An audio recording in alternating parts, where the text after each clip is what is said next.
ఈ నా 30 ఇయర్స్ జర్నీలో ఎప్పుడు నేను సీరియస్గా తీసుకోలేదు. బట్ 2025 మాత్రం చాలా సీరియస్గా తీసుకున్నా, చాలా గట్టిగా అనుకున్నాను. ఒక ఎండింగ్ అయితే స్టార్ట్ చేయాలని అయిపోయింది. ఎప్పటి నుంచో అనుకుంటూ ఉన్నాను మా ఆయనతో రీల్స్ చేయాలి, షార్ట్స్ చేయాలని చెప్పి. అది మాత్రం పోస్ట్పోన్ అవుతూనే ఉంది. ఈ 2026లో అయినా ట్రై చేయాలి గట్టిగా మా ఆయనతో రీల్స్ చేయాలని చెప్పి. నేను చాలా స్క్రిప్ట్స్ రాసి పెట్టుకున్న షార్ట్ వీడియోస్ మా హస్బెండ్తో చేయాలని చెప్పి.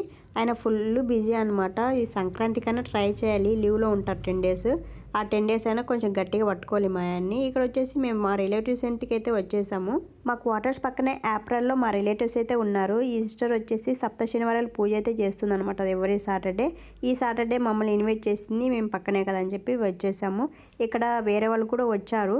అందరం కలిసి డిన్నర్ చేసేసాము. ఇక్కడ రియాన్సీ సరిగా తినలేదని చెప్పి మళ్ళీ రియాన్స్కి అయితే పెడుతూ ఉన్నాను అనమాట. మనం ఎక్కడికి వెళ్ళినా ఈ పని మాత్రం తప్పదు, పిల్లలకి గంటలు గంటలు తినిపించుకోవడం అనమాట. సరే, వీడియో మాత్రం నచ్చితే లైక్ చేయడం మర్చిపోకండి. ఓకేనా? Thanks for watching.